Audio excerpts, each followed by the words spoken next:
नमस्कार दोस्तों, मैं हूं विवेक सिंह। फ्यूचर IITN पे आप सब लोगों का स्वागत है। तो अब हम लोग पढ़ने जाएंगे। देखिए, फंक्शन आजकल पढ़ रहे हैं और इसमें हमने कंपोजिट फंक्शन तक कवर कर लिया है। तो आई होप आप क्लासेज एंजॉय कर रहे होंगे। और बच्चों, एक चीज़ और मैं बताऊं, एक दो दिन इंटरनेट की प्रॉब्लम की वजह से हम रेगुलर क्लास अपलोड नहीं कर पाते हैं, तो उसको आप ध्यान रखिएगा। जैसे किसी दिन क्लास अगर रेगुलर नहीं अपलोड होती है, इसका मतलब कोई ना कोई प्रॉब्लम है, तभी तो। अदरवाइज़ हम क्यों नहीं अपलोड करेंगे? जब आपको कमिटमेंट किए हैं कि हम 30 नवंबर तक कोर्स ख़त्म कर देंगे हर हाल में, 11th का 12th का दोनों का, तो फिर क्यों नहीं होगा? एक चीज़ ध्यान रखिएगा कि जो एक आगे बढ़ने से पहले कुछ अनाउंसमेंट ये है बच्चों कि अगर आप मेरे चैनल पर नए हैं तो आप हमारे चैनल को ज़रूर सब्सक्राइब करिए और अपने दोस्तों से शेयर करिए, जिससे वो लोग भी मैथ्स को एंजॉय कर सकें और मैथ्स में धूम मचा सकें, है ना। अगर धूम मचाना है जेई में और 11 12th लेवल के जो भी एग्ज़ाम है ना, नाम लेने की ज़रूरत नहीं है। आप जो एग्ज़ाम देना चाहते हैं, 100% स्कोर करना चाहते हैं, तो आप हमसे जुड़िए। मैं आपको यकीन दिलाता हूँ कि आप फोड़ के आएंगे दोस्तों, है ना। आप उससे कम तो पा ही नहीं सकते। और एक चीज़ ये भी कहना था कि मेरा चैनल उन बच्चों के लिए समर्पित है जो भविष्य में IITN बनना चाहते हैं। तो एक नई उमंग के साथ नया टॉपिक स्टार्ट किया जाए। तो मैं ये कह रहा हूँ कि हम लोगों ने क्या क्या पढ़ लिया है अभी तक। अगर उसके बारे में फंक्शन की बात करें तो हम लोगों ने basic definition of function, domain range. अभी डोमेन रेंज पे मुझे क्वेश्चंस कराना है। जैसे कुछ बच्चों की रिक्वेस्ट आ रही थी कि सर डोमेन रेंज पे आपने क्वेश्चन नहीं कराया। तो बेटा कराएंगे ना, एक बार सारा चीज़ कंसेप्ट क्लियर हो जाए, है ना। लास्ट क्लास डोमेन रेंज पे क्वेश्चन करा के फिर इति सिद्धम कर देंगे। तो ये आपकी 9th क्लास है या हमारे ख्याल से एक मिनट 5वें में हम लोगों ने पढ़ा था, 3 में पढ़ा था मॉडुलस, 4th में पढ़ा था ग्रेटेस्ट इंटीजर फ्रैक्शनल पार्ट, 5वें में पढ़ा था लॉग एंड एक्सपोनेंशियल, 6ठे में पढ़ा था ट्रांसफॉर्मेशन ऑफ ग्राफ्स के बाद 7वें में पढ़ा था फंक्शनल इक्वेशन, 8वें में पढ़ा था कंपोजिट फंक्शन। और ये आपकी 9th क्लास है, इसमें हम लोग पढ़ेंगे even and odd function and periodic function. ये 2 टॉपिक आज कवर करेंगे। और जो कुछ बच जाएगा वो 10th में हो जाएगा। और 11th में क्या करेंगे, क्वेश्चंस कर लेंगे डोमेन रेंज के। तो इवन ऑड फंक्शन क्या है? ये बेसिकली एक स्पेसिफिक टाइप है। और आगे हम लोग इंटीग्रेशन में इवन ऑड की प्रॉपर्टी भी पढ़ते हैं, इवन ऑड को डिफरेंशिएशन भी किया जाता है। तो एक ऐसा फंक्शन जो ओरिजिन के अबाउट सिमेट्रिकली डिफाइंड है, मतलब x भी उसके डोमेन में है और -x भी डोमेन में है। जैसे log x की बात नहीं कर रहे, e की पावर x में आप x भी लिख सकते हो, -x भी लिख सकते हो। मतलब जो 0 0 के अबाउट सिमेट्रिकली डिफाइंड हो। A function defined on symmetrical interval -a to a या -डेल्टा टू डेल्टा। और आगे ये लिखा है, आप लिखिएगा if f of -x equal to f of x लिखेंगे, then f of x is said to be an even function कहा जाएगा। And if f of -x की value minus times f of x आती है, then f of a is said to be an odd function. Clear? अगली चीज़ है, मान लीजिए ये दोनों में से कोई नहीं होता है, तो otherwise f is neither even nor odd। क्योंकि आप ध्यान से देखो, अगर ये दोनों इक्वेशन को सेटिस्फाई करा दें एक साथ साइमल्टेनियसली, तो वो f of x equal to 0 ही होगा। ये बात आपको ध्यान रखना होगा। अब जैसे इवन फंक्शन का एग्जांपल की अगर बात करें, तो इवन का मतलब क्या है? तो f of x equal to आप लिख सकते हो cos ऑफ x, सबसे बेहतर, है ना। इसको हम लोग पढ़े भी हैं।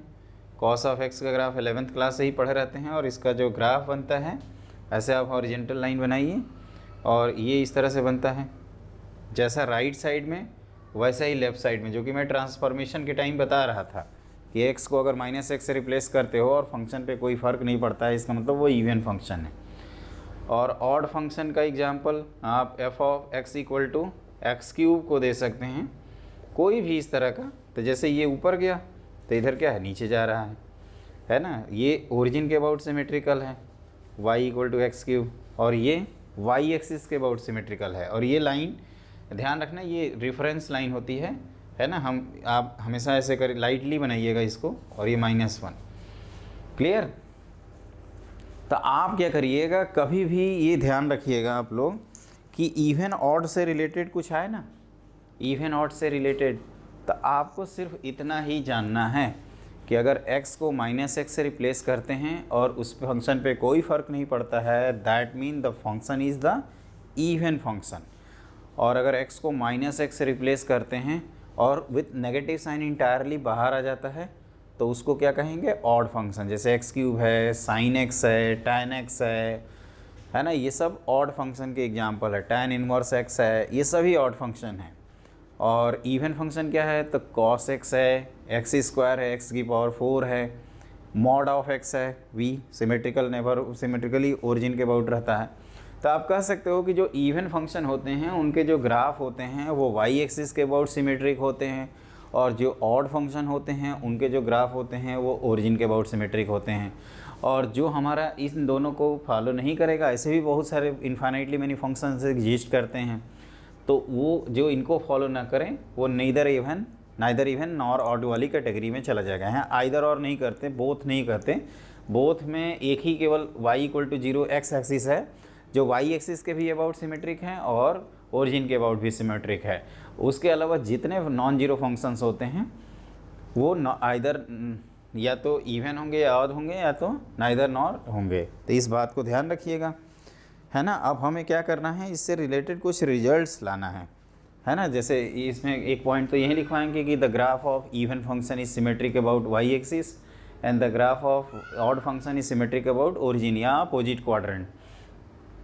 फिर हम लोग पढ़ेंगे कि हर फंक्शन को, जैसे हम लोग मैट्रिसेस में ये जानते हैं कि हर स्क्वायर मैट्रिक्स को sum of symmetric matrix and skew symmetric matrix लिख सकते हैं, उसी तरह से यहाँ पे एवरी फंक्शन जो -a to a डिफाइंड हो उसको sum of even function and odd function लिख सकते हैं। ये सब इंटीग्रेशन में सारी प्रॉपर्टी आपकी यूज़ होती हैं। तो लिखिए नेक्स्ट पॉइंट। देखो जो हम आपको बोल रहे थे दोस्तों, वही चीज़ें लिखे हैं। The only function which define और ऑन द नंबर लाइन, या इंटायर नंबर लाइन लिख सकते हो, define on entire number line मतलब all x, and which is even and at the same time is f of x = 0। मैं explain भी करते हुए चलता हूँ, नहीं तो आप लोगों को भी लगेगा कि कैसे ये लिख दिया इन्होंने। तो देखो जैसे मैं कह रहा हूँ कि इवन फंक्शन हो तो f ऑफ -x = fx हो जाए, और ऑड भी हो साइमल्टेनियसली, तो ये लिखोगे। तो राइट साइड जब दोनों को इक्वल करेंगे तो we know that f of x = -times f of x। तो आप कह सकते हो कि f ऑफ x की वैल्यू क्या हो जाएगी, 2 times f of x = 0, that is f of x = 0 for all x। तो यही चीज़ हमने यहाँ पे लिखा है ना। और every constant function is an even function, y = c is a straight line which is parallel to x axis. तो जो x एक्सिस के पैरेलल है y = c, वो y एक्सिस के अबाउट ऑलरेडी क्या है, सिमेट्रिक है। तो ये भी पॉइंट क्लियर है, ये भी क्लियर हो गया। अब हमने ये बताया था कि जो y एक्सिस के अबाउट सिमेट्रिक है, तो हर इवन फंक्शन का graph symmetric about y axis होता है, जैसे कि cos के केस में देखा। और इवन फंक्शन का जो ऑड फंक्शन का जो ग्राफ है वो ओरिजिन के अबाउट सिमेट्रिक होगा। इस बात को ध्यान रखिएगा। अब इसी चीज़ को हमें ध्यान रखना है। देखो जैसे इवन फंक्शन है तो हम लोग यही लिख रहे हैं ना, f of 0 + x = f of 0 - x, है ना। ध्यान देना। तो ये x = 0 बेसिकली क्या है, x = 0 कहोगे कि सर आपका x = 0 y एक्सिस की इक्वेशन है। तो 0 + x = 0 - x किए, ध्यान से इसको समझिए क्योंकि क्लिक नहीं करता है ये आसानी से। जब मैं कह रहा हूँ कि 0 + x मतलब 0 + x = 0 - x किए, तो ये x = 0 के अबाउट सिमेट्रिक है। तो अगर मैं यहाँ पे 2 + x = 2 - x करूँ तो आप कहोगे x = 2 के अबाउट सिमेट्रिक है। फिर ये -2 के अबाउट करूँ, -2 + x = f ऑफ -2 - x, तो ये -2 लाइन के अबाउट सिमेट्रिक है। तो उसी तरह से कहोगे कि सर x = ये a लाइन है और f of a + x = f of a - x दिया है, तो ये पूरा ग्राफ हमारा क्या होगा, हमारा पूरा ग्राफ x = a लाइन के अबाउट सिमेट्रिक होगा। तो ये आप जिस लॉजिक से कह रहे हैं इसको, उसी लॉजिक से हमने ये स्पेशल नोट करके लिखवाया है कि f of a + x = f of a - x, then the graph is symmetric about the line x = a। हम लोग समीर बंसल की बुक करेंगे ना, तो देखिएगा एक क्वेश्चन इस पे है, इस तरह का कंसेप्ट अगर जानते रहेंगे तभी आसानी से कर पाएंगे। तो ये आपके कुछ स्पेसिफिक पॉइंट्स हैं जिसमें पहला पॉइंट अंडरस्टूड है, नहीं भी जानेंगे तो लिखेंगे देन एंड देयर कर सकते हैं। कांस्टेंट फंक्शन जानते ही हैं, सही ये एक ऑब्जर्वेशन है और ये एक इम्पॉर्टेंट पॉइंट है जिसको आप आराम से कॉपी पे नोट करके अंडरलाइन कर लीजिएगा। ये अगर देखें, क्योंकि इसको हम लोग इंटीग्रेशन में, मैं बार बार बोल रहा हूँ, बिना इसके हम इंटीग्रेशन कुछ कर ही नहीं पाएंगे। ये सब आइडिया होना चाहिए, अदरवाइज हमारी बैंड बच जाएगी आपको एक्सप्लेन करने में। आपकी तो बैंड सुपर बज रही होगी उस समय, लेकिन हमारी तो बच जाएगी। तो हमें वो एक्सप्लेन करना है और ये सब ध्यान रखिएगा बच्चों। अब वहाँ मैं कहूँ तो ये तोते मत गिनना है ना, ऊपर तोते गिन रहे हैं, तोते कितने हुए, अच्छा 4 हुए, अच्छा 5 हुए, अच्छा कहाँ बताया था इन्होंने, है ना। इस तरह से मत करना, इस तरह से करोगे तो बहुत मार मारूंगा मैं, है ना। ध्यान रखना, क्योंकि आप लोग बहुत आलसी हो गए हैं, रिवाइज कम करते हैं और परेशान रहते हैं। वो काम एकदम नहीं चाहते हैं। आप रेगुलर पढ़ते रहिए, थोड़ा कम पढ़िए लेकिन पढ़िए रेगुलर, है ना। Regularity is the most important, है ना। Slow and steady wins the race but fast and consistent is the best. हमने क्या बोला? Slow and steady wins the race. कछुआ और खरगोश वाली कहानी बचपन में पढ़ा था ना, तो आपको कछुआ तो लोग बोलते हैं कि बनना है, ये कंसिस्टेंटली चलना है। लेकिन मैं कहता हूँ कि आज के नए ज़माने में slow and steady wins the race तो है ही, but fast and consistent is the best. वो सबसे बेहतर है ना। आप फर्स्ट रेसर की जगह पे फास्ट रेसर बनिए, that is the important point. Clear? तब हम लोग आगे लिखते हैं अपना नेक्स्ट पॉइंट। देखो दोस्तों, हमने एक क्वेश्चन लिखा है, which of the following function is even odd neither even nor odd, है ना। ये हमें क्वेश्चन अटैम्प्ट करना है और ये हमने 6 पार्ट लिखे हैं इसके, तो एक एक पार्ट हम मिटाते भी जाएंगे, तो आप हमारे साथ लिखते रहिए। ये है x² sin x, है ना। JEE 2020 में आपका क्वेश्चन भी आया था, JEE एडवांस में। अगर वो आप जानते हैं तो बहुत आसानी से क्वेश्चन कर लेंगे। उसमें क्या था कि पहले ही पेपर में एक क्वेश्चन था 1 1 ऑन टू चेक करना था, तो आइदर इवन ऑड का एडवांटेज मिल जाता है। जैसे हमें पता है कि अगर फंक्शन इवन है तो हम ओरिजिन के राइट साइड में डिसाइड कर लेंगे, क्योंकि वही चीज़ें लेफ्ट साइड में होंगी, है ना। उससे जल्दी डिसाइड हो जाता है। बेसिकली हमें माइनस इन्फाइनाइट से प्लस इन्फाइनाइट को एक साथ नहीं सॉल्व करना होता है, हम सिर्फ 0 से इन्फाइनाइट में ही जजमेंट ले लेते हैं। तो यहाँ पे अगर f ऑफ -x करूँ तो आप ध्यान से देखिए, यहाँ -x का होल स्क्वायर और साइन ऑफ -x, तो ये फाइनली किसके इक्वल हो जाएगा? Minus times f of x। तो ये ऑड कन्फर्म हो गया, है ना। आसानी से कर सकते हो। दूसरा दिया ही है, तो f ऑफ -x करोगे तो ये minus sine x minus cos x हो जाएगा, तो ये नाइदर में चला जाएगा, है ना। आप फटाफट ऐसे कर सकते हैं दोस्तों, कुछ इसमें है नहीं। तीसरा f ऑफ x की वैल्यू है, आप f ऑफ -x लिखिए, f ऑफ x तो सामने आपको लिखा ही है, तो e की पावर -x प्लस e की पावर x/2। आप कहोगे कि सर ये तो f ऑफ x ही है, तो ये क्या हो गया आपका? इवन, है ना। ऐसे फटाफट हमारे तरह करते रहिए। फोर्थ में देखिए, f ऑफ -x करते हैं, तो ये हो जाएगा -x whole divided by e की पावर x -1 -x/2 + 1। जब ऐसे केसेस ना समझ में आए तो मेरा सजेशन ये है, 1 मिनट देखिए, यहाँ मैंने गलती की है। मेरा सजेशन ये है बच्चों कि आप क्या करना, ऐसे केसेस में f of x plus f of -x कर दिया करना, उससे बहुत फ़ायदा मिलेगा। देखिएगा कैसे। अब इसको हम लोग जैसे एडजस्टमेंट करें तो x कॉमन ले लें, तो 1/e की पावर x -1, और इसको ध्यान से देखो तो ये क्या है ना। एक स्टेप लिख ही लेते हैं ना, नहीं तो जल्दीबाजी में कहीं गड़बड़ ना हो जाए। तो देखो पहले 3 तो हमने कंफर्म कर दिए, है ना। इसको मिटा दूँ? आप आराम से नोट कर लीजिए, वीडियो रोक के, है ना। मिटा रहा हूँ इसको मैं इत्मीनान से बताता हूँ ना, क्योंकि अच्छा क्वेश्चन है। अच्छे क्वेश्चन को वैल्यू देनी चाहिए, उसकी रिस्पेक्ट करनी चाहिए, तभी वो हमारी रिस्पेक्ट करेगा। अदरवाइज, है ना, कहेगा कि आपने हमारी रिस्पेक्ट किया नहीं, तो हम एग्ज़ाम में क्यों आपकी रिस्पेक्ट करें? हम नहीं याद आएंगे आपको, आप हमें टाइम दीजिए। तो f ऑफ -x, तो ये मैं कह रहा था कि x अपॉन -x/e की पावर -x + 1 -x/2 + 1 होगा। आप चाहो तो यहीं पे सिंप्लीफाई कर लो, x कॉमन लोगे, माइनस, पहले एक एक करके करते हैं यार, -x e की पावर x अपॉन 1 - e की पावर x लिखोगे, -x/2 + 1। तो आप कहोगे कि सर ये x × e की पावर x अपॉन e की पावर x -1 आया, तो आप ऐसे लिख सकते हैं, e की power x -1 + 1 whole divided by e की पावर x -1 -x/2 + 1। यहाँ तक पहुँच गए।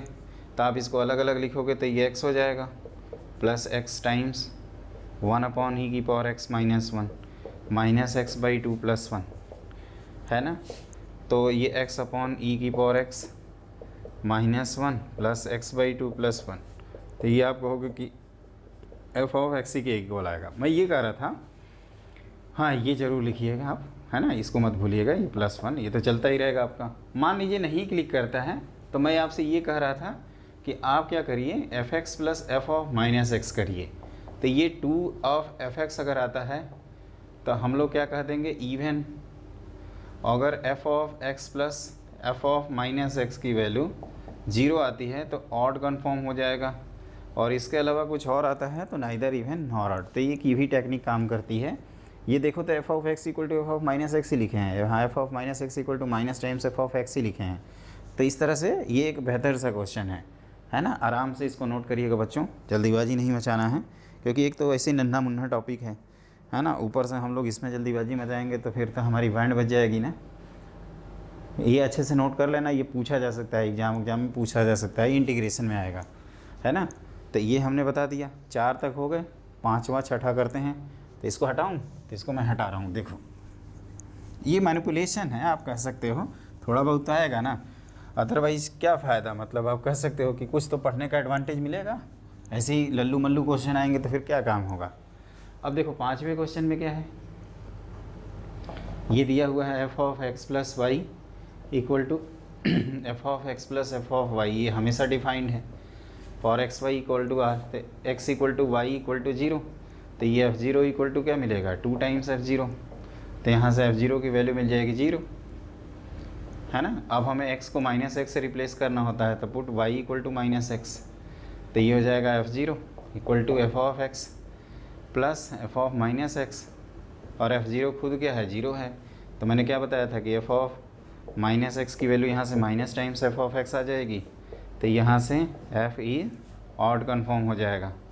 और इसको देखते हैं, तो इसको आप ऐसे ओपन करेंगे ना, तो ये e की 1+ ऐसे कुछ बन जाएगा। आप एक बार चेक करिए दोस्तों। तो इसको आप ऐसे लिख सकते हैं, f(x) = 2x + 2 - x + 2, है ना। तो ये कह सकते हो तीसरे का ही कॉपी है, f(-x) = 2 x + 2 x + 2। अब तब से सोच रहे हैं सब कि ये क्या हुआ, ये कहाँ से जादू हो गया। यहाँ जादू है, जादू नहीं है, ध्यान रखना। ये क्या कर रहे हैं ना, ब्रैकेट को ओपन कर रहे हैं और a + b, मतलब a + b का होल स्क्वायर ओपन किए, कैंसिल किए, 2 टाइम्स वाले का 2x कैंसिल हो गया, और उसके बाद जजमेंट ले लिया। और इस तरह से हमने आपको बेसिक क्वेश्चंस बता दिए। अब हमें 2 इंपॉर्टेंट पॉइंट ध्यान रखना है, जो आपको हमेशा याद रखना होगा इंटायर कैलकुलस में, इंटायर जब तक आपका लास्ट बेल नहीं बजती है तब तक, है ना। तो ये मैं मिटाऊँ इसको। 2 इंपॉर्टेंट पॉइंट वो कौन से हैं, तो पहला, जैसे every function can be expressed as sum of even function and odd function provided functions define both side. और अगला कि derivative of odd function is in even function, and even function का डेरिवेटिव ऑड फंक्शन होता है, जिसमें हम लोगों ने क्वेश्चन भी किया था। तो लिखिए नेक्स्ट पॉइंट। तो देखो बच्चों, ये मैं कह रहा था कि आप ऐसे लिख सकते हैं, एवरी फंक्शन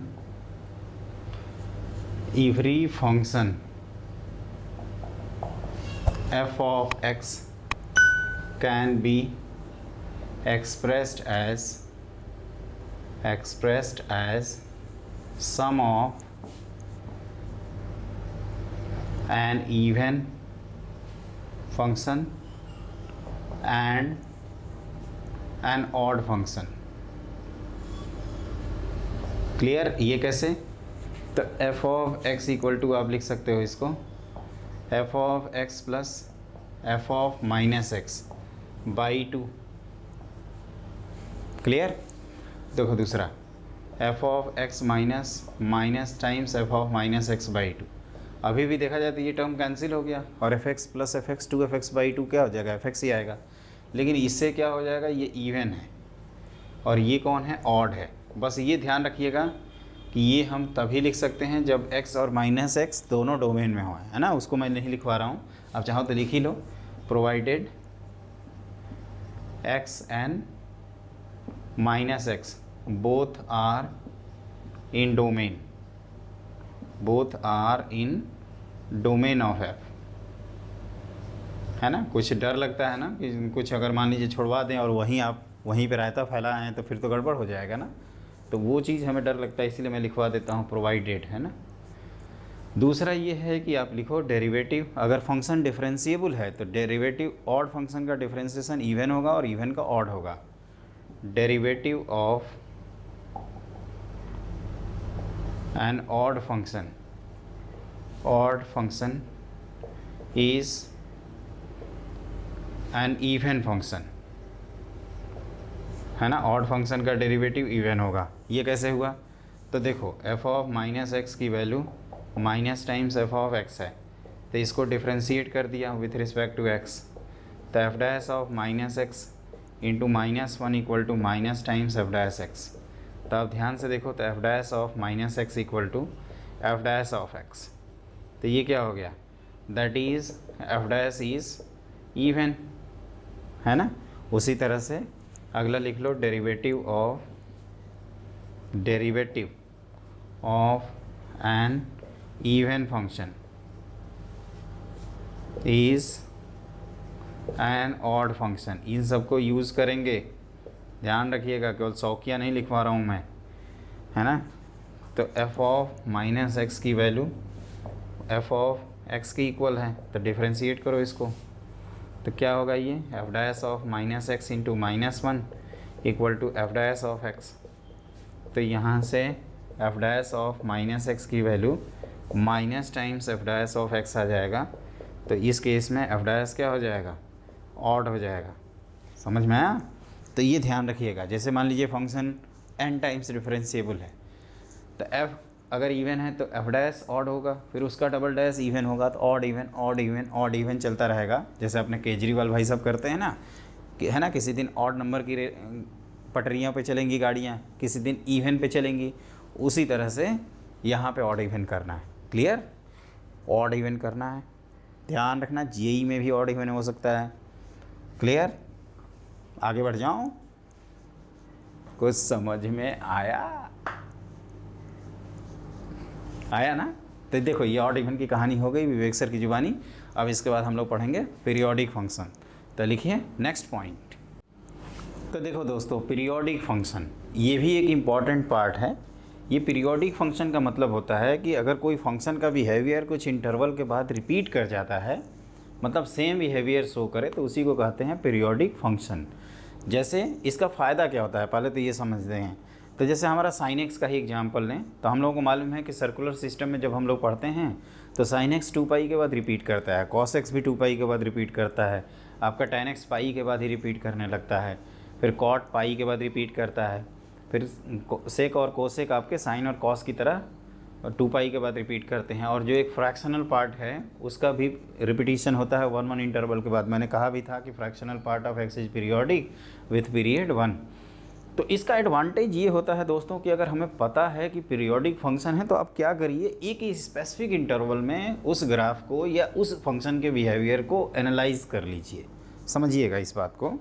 जैसे हमें पता है कि 1 से 2 में जो बिहेवियर है वहीं 2 से 3 में है, वहीं 3 से 4 में है, तो फिर तो यार ये एक साथ एनालाइज करना बेवकूफ़ी हो जाएगी। हम लोग क्या कहेंगे कि हम लोग कहेंगे कि एक इंटरवल पे फोकस करो, जो कर रहा है वो करो, जैसे उसकी प्रॉपर्टी लगाओ, इंटीग्रेशन करो, डिफरेंशिएशन करो, एरिया निकालो और उसको n टाइम्स अप्लाई कर दो। इसी को कहते हैं पीरियोडिक फंक्शन, है ना। तो मेनली यहाँ पर ट्रिगो वाले होते हैं, कोई भी हो सकता है वैसे, लेकिन हम लोगों को ज़्यादातर ट्रिगो वाले ही मिलते हैं।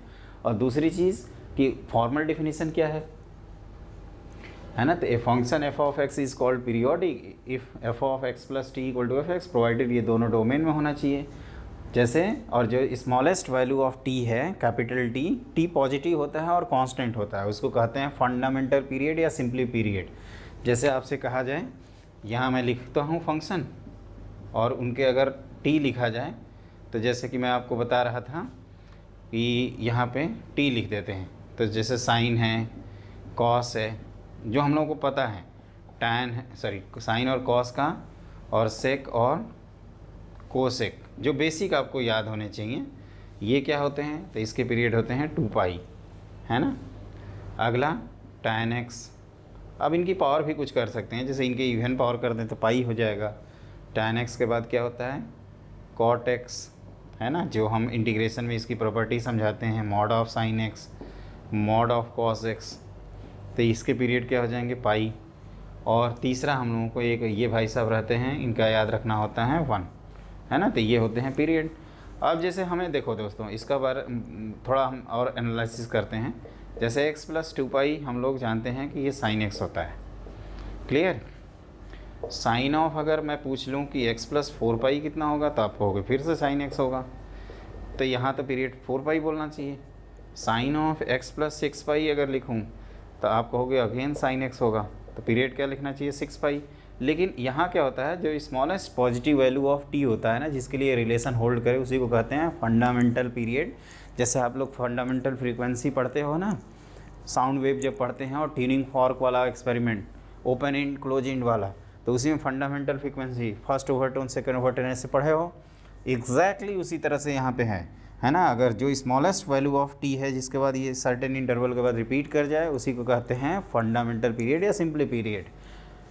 ये चीज़ ध्यान रखिएगा कि जो ऑप्शन हम ठीक कर रहे हैं, उससे स्मॉलेस्ट ऑप्शन वहाँ एग्जिस्ट नहीं करना चाहिए जिस पे फंक्शन की वैल्यू रिपीट कर जाए, है ना। हम आपसे बार बार कहते हैं बच्चों की, जो हमारा क्वेश्चन कब सही होगा, जब हम 4 ऑप्शन हैं, हम जो ऑप्शन सही कर रहे हैं वो क्यों सही है उसका रीज़न पता हो, और जो ऑप्शन हम नहीं टिक कर रहे हैं वो क्यों नहीं टिक कर रहे हैं उसका रीज़न पता हो, तो हमारा आंसर सही होगा। नेगेटिव कभी हो नहीं सकता।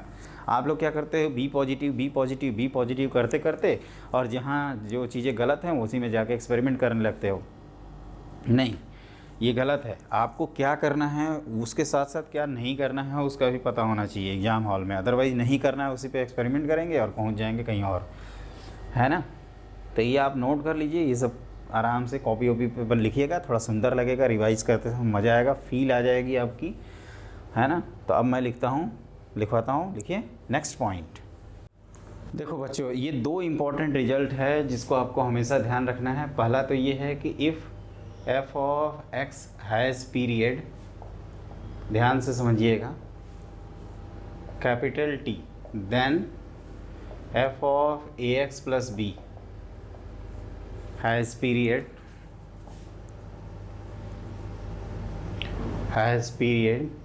capital T by modulus of a where a not equal to 0। आप कह सकते हो कि सर इसको तो हमने ट्रांसफॉर्मेशन ऑफ ग्राफ में ही देखा था। हम आप उस समय बोले भी थे कि जैसे sin x का पीरियड 2π है और sin 2x लिखते ही कंप्रेस हो जा रहा था बाई फैक्टर 2, तो पीरियड भी कंप्रेस हो जाएगा बाई फैक्टर 2, मतलब उसका पीरियड कितना हो जाएगा 2π/2 मतलब पाई। तो ये तो अंडरस्टूड है, लेकिन इसका प्रूफ क्या है वो चीज़ मैं बताते जाऊंगा, क्योंकि आपको मुझे समझाना है अच्छे से। तो देखो, ये हम लोगों को दिया है कि इसका पीरियड क्या है कैपिटल T, तो इस तरह से लिख देते हैं इक्वेशन 1, क्लियर। अब हम लोग मान लेते हैं कि let f of ax + b has period, क्या लिखेंगे, कैपिटल T1 लिख दिया जाए, तो ये T1 के बाद रिपीट करेगा, तो f of a times x + T1 + b equal to क्या लिखा जाएगा, f ऑफ ax + b। अब इसको थोड़ा ध्यान से देखो दोस्तों, तो आप कहोगे कि f of ax + b + a times T1 equal to f of ax + b। ax + b just एक वेरिएबल होगा, तो इसको y मान सकते हैं, तो ये y + a times T1 equal to क्या लिखोगे, f ऑफ y, है ना। आप इन दोनों इक्वेशन को रिलेट करोगे तो आपको एक चीज़ मिलेगा कि सर जो T1 की वैल्यू है वो कैपिटल T के इक्वल है, तो T1 की वैल्यू मिल जाएगी capital T by modulus of a, क्योंकि ये पॉजिटिव क्वांटिटी है इसलिए मॉड लगाया है। समझ में आया। तो बस यही है, इस तरह से आप ध्यान रखो कि इसका पीरियड दिया है T, तो ये T के बाद रिपीट किया, इसको अज्यूम किया, रिलेशन लिखा, दोनों को इक्वेट किया, तो T1 इक्वल टू T के इक्वल आ गया, तो T1 की value T upon modulus of a के इक्वल आ गई। ये पहला पॉइंट होता है ना। एक एक करके मैं लिखवा दूंगा, ये सब 2 ही 3 पॉइंट हैं, इसमें लिमिटेड हैं, ये इजी होता है कंसेप्ट। इसमें इन्वर्स फंक्शन में थोड़ा सा वो भी तो पढ़ ही रखे हैं एक प्रकार से अच्छे से, लेकिन डिटेल में पढ़ना है। तो ये आप नोट कर लिए, ये पॉइंट नंबर 1 रहा। अब लिखिए पॉइंट नंबर 2। देखो दोस्तों, पॉइंट नंबर 2 में क्या होता है, यहाँ 2 फंक्शन रहते हैं। जैसे मान लीजिए f(x) का पीरियड है T1, g(x) का पीरियड है T2, तो f(x + gx), f(x × gx), f(x upon gx), f(x - gx), ये जितने भी हैं एडिशन सब्ट्रैक्शन मल्टीप्लिकेशन डिवीजन, इनके पीरियड होते हैं एलसीएम ऑफ T1 T2। और एलसीएम T1 T2 का तभी डिफाइंड है जब T1/T2 रेशनल नंबर हो, क्योंकि हम लोग लीस्ट कॉमन मल्टीपल ढूंढ रहे हैं, तो एलसीएम तभी एग्जिस्ट करता है जब आपके नंबर्स या तो दोनों उनका जो रेशियो है वो रेशनल नंबर हो। और दूसरा कि एलसीएम फ्रैक्शन का कैसे निकालते हैं ये ऑलरेडी हमने आपको बता रखा है। तो देखिए ये वही चीज़ लिखेंगे, तो आप ऐसे लिखना, if f of x has period, ये अंडरस्टूड है कि पीरियोडिक है, capital T1 and g of x has period capital T2, then f x plus g x है ना, प्लस माइनस मल्टीप्लिकेशन सब डिवीजन ऐसे लिख दीजिए, has period equal to LCM of T1 T2। लेकिन देखना ये हार्ड एंड फास्ट रूल नहीं है, इससे लेस भी एग्जिस्ट करते हैं। तो नोट पॉइंट में पहला तो यही लिखेंगे कि LCM of T1 and T2 is defined if T1 by T2 is rational number. पहली चीज़ तो ये दोनों, या तो बताता हूँ इसको, और दूसरा कि एलसीएम ऑफ, अगर मान लीजिए इस तरह से लिखा हो A1 by B1, A2 by B2, A3 by B3, इस तरह से नंबर लिखे हों, तो हम लोग क्या जानते थे कि न्यूमरेटर का एलसीएम लिखेंगे, है ना, A1 A2 A3, और डिनोमिनेटर का HCF लिखेंगे। ये हम लोग फार्मूला बचपन में पढ़े हैं, है ना, B2 B3, और यहाँ HCF होता है तो क्या होता है, ऊपर HCF नीचे LCM हो जाता है ना। तो ये ऑलरेडी हम लोग पढ़ चुके हैं। अब सवाल ये उठता है कि इसकी क्यों ज़रूरत पड़ गई है इसकी। तो इसकी इसलिए ज़रूरत पड़ रही है बच्चों, क्योंकि ये T1 के बाद रिपीट कर रहा है, ये T2 के बाद रिपीट कर रहा है। तो क्या कहेंगे, जैसे मान लीजिए कि मैं हूँ 4 मीटर का स्टेप ले रहा हूँ, मेरा फ्रेंड जो है वो 6 मीटर का ले रहा है, और हम लोग जंप कर रहे हैं, है ना, 4 यूनिट और 6 यूनिट का। तो वो एलसीएम पे ही जाके होगा, और ये एलसीएम तभी एग्जिस्ट करते हैं, आप कह सकते हो कि जब m times T1 equal to क्या हो जाए, n टाइम्स T2 हो जाए। इस तरह का ही कोई क्वांटिटी होनी चाहिए, और m और n मल्टीपल, मतलब इंटीग्रल मल्टीपल हो। तो यहाँ से T1 बाई T2 निकालोगे तो क्या हो जाएगा, n by m, which is rational number. ये आप कह सकते हो कन्फर्म। और इस तरह का एक हम लोगों ने 2 साइमल्टेनियस एपी में भी क्वेश्चन पढ़ा था, जो 2018 में रिपीट किया, 19 में रिपीट किया, लगातार बैक टू बैक जेई वालों ने, तो उससे भी रिलेटेड है, थोड़ा बहुत कह सकते हैं। तो ये 2 पॉइंट ध्यान रखिएगा, और ये आप एक चीज़ नोटिस करिएगा कि यहाँ पे ऐसा हो सकता है कि इससे लेस आपका पीरियड एग्जिस्ट करे। उसके लिए मैं नोट पॉइंट लिखवा देता हूँ, पहले आप इनको लिख लीजिए, है ना। जैसे कुछ एग्जाम्पल लिख दें, तो आपसे मैं पूछूं कि एलसीएम ऑफ, जैसे यहाँ पे हो 2π/3 और यहाँ लिखा हो 3π/4, तो इसका एलसीएम कितना होगा। तो न्यूमरेटर का आप एलसीएम लीजिए तो 6π ये हो जाएगा। ध्यान से देखो, 6π पक्का ना। कैसे, तो कहोगे कि सर ये 6π में कितने लूप कंप्लीट करेगा, तो डिवाइड करोगे तो कितने हो जाएंगे, 9 लूप हो जाएंगे ना। 2π/3 2π/3 2π/3 के 2π में 3, हाँ 9, और ये कितने होंगे, तो ये हो जाएंगे 8 लूप ना। 3π/4 3π/4 3π/4 के 8 लूप क्रिएट हो जाएंगे। 8 ही लूप होंगे ना, एक बार देख लें यार, कहीं उल्टा सीधा ना लिख दें। तो ये 2, हाँ 8 होगा, और इसके कितने होंगे 6/2/3, तो ये कितना हो गया 9 ना। तो इसके 9 लूप, इसके 8 लूप, तो ये एलसीएम इस तरह से निकाला जाता है ना, 6π। तो आप लिखिए नेक्स्ट पॉइंट। तो देखो बच्चों, मैं ये कह रहा था कि जो पिछला रिजल्ट लिखवा था एलसीएम से रिलेटेड, ऐसा अगर हुआ कि ऐसा हो सकता है कि आपका जो फंक्शन है, जो एलसीएम निकालने के बाद उससे भी लेस अगर ऑप्शन एग्जिस्ट कर रहा है, और फंक्शन उस लेस वैल्यू पे, जैसे के मान लीजिए उससे वैल्यू है, और के पे फंक्शन ओवरऑल फंक्शन रिपीट कर जा रहा है, तो फिर फंक्शन का पीरियड के कहेंगे। एलसीएम कोई हार्ड एंड फास्ट रूल नहीं है, उससे हमें आइडिया मिलता है। और अगली चीज़ ये है कि कांस्टेंट फंक्शन जो होते हैं y=c टाइप के, वो तो हर इंटरवल के बाद रिपीट करते हैं। कोई भी इंटरवल ले लो आप, उसके बाद रिपीटिशन होगा, लेकिन उसका कितने स्पेसिफिक इंटरवल के बाद वो रिपीट कर रहा है, वो चीज़ हम नहीं कह सकते। ये भी नहीं कह सकते कि इन्फानाइट के बाद रिपीट हो रहा है, क्योंकि आप तुरंत बोलोगे कि सर 1 पे जो वैल्यू है वो 2 पे वैल्यू है, तो ये तो दिख ही रहा है कि 1 के बाद रिपीट कर गया। तो उसका फंडामेंटल पीरियड या सिंपली पीरियड डिफाइन नहीं होता। जहाँ तक पहले का सवाल है अगर हम पहले का एग्जाम्पल लिखें तो सबसे बेस्ट एग्जाम्पल होता है जो मैं बार बार लिखता हूँ आपके सामने, साइन की पावर 4x प्लस कॉस की पावर 4x। अगर इसका पीरियड निकालेंगे तो ये पाई आएगा इवन पावर की वजह से, इसका पीरियड निकालेंगे तो ये भी पाई आएगा। तो आप तुरंत इसका पीरियड कर देंगे LCM of pi and pi which is पाई, तो ये हो जाएगा आपका गलत, और यहाँ पे आंसर हो जाएगा पाई/2, क्योंकि ये पाई/2 के बाद कॉस में कन्वर्ट होगा, ये साइन में कन्वर्ट होगा, और इवन पावर की वजह से सेम आ जाएगा। ऐसा क्यों होता है उसको देखते हैं। तो ये देखो, साइन की पावर 4x प्लस कॉस की पावर 4x को sine square x plus cos square x का whole square minus 2 sine square x cos square x तो लिख ही सकते हैं, है ना। अब क्या होगा, ये हो जाएगा 1, और ये -2/4 कर दें और साइन स्क्वायर 2x लिख दें। तो आप ये भी कह सकते हो कि सर ये 1 - 1/2 हो गया, और ये 1 minus cos of 4x/2 half angle formula. तो ये आप अगर देखें तो ये 3/4 plus 1/4 times cos of 4x आया, मतलब fx कुल मिला के कॉस 4x पर डिपेंड कर रहा है। और इसका पीरियड निकालना है तो 2 ये क्या है, 4 से डिवाइड करते हैं विच इज़ पाई/2। आप डायरेक्टली चेक भी कर सकते हैं।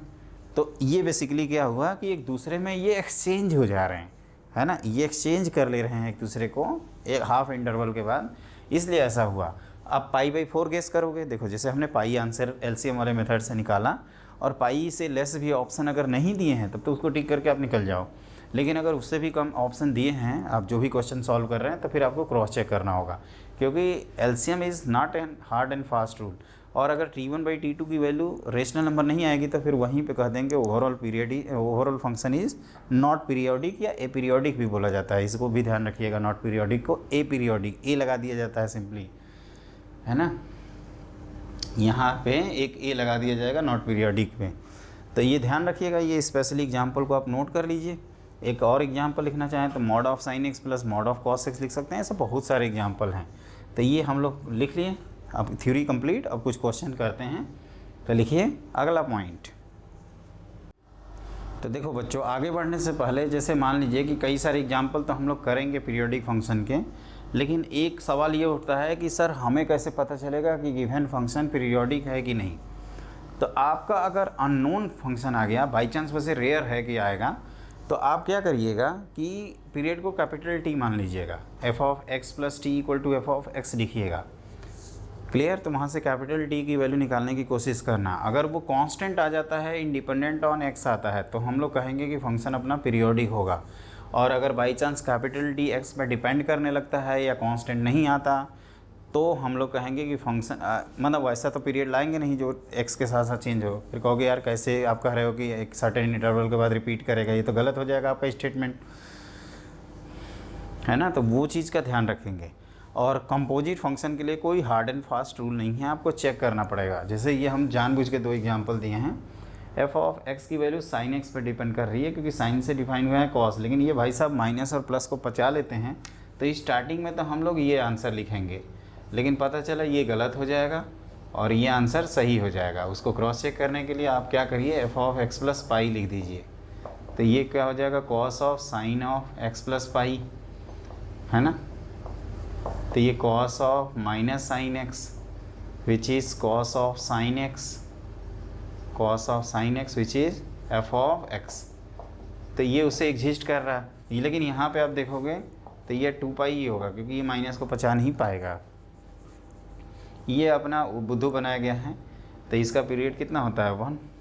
इसके लिए हमें मेहनत करनी पड़ेगी, है ना। तो इसको मैं यहाँ सॉल्व कर देता हूँ। फोर्थ का f(x) = ये है cos of 2x/3 minus sine of 4x/5। समझना इस चीज़ को। तो इसका T1 निकाला जाए तो ये 2π कितना होता है, 2/3, विच इज़ क्या लिखोगे, 3π। इसका T2 पीरियड तो 2π/4/5। तो ये कितना हो गया, 10। ये कितना आएगा, 5π/2।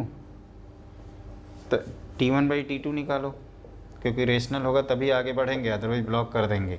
तो 3π/5π/2, पाई कैंसिल, ये क्लियरली रेशनल है।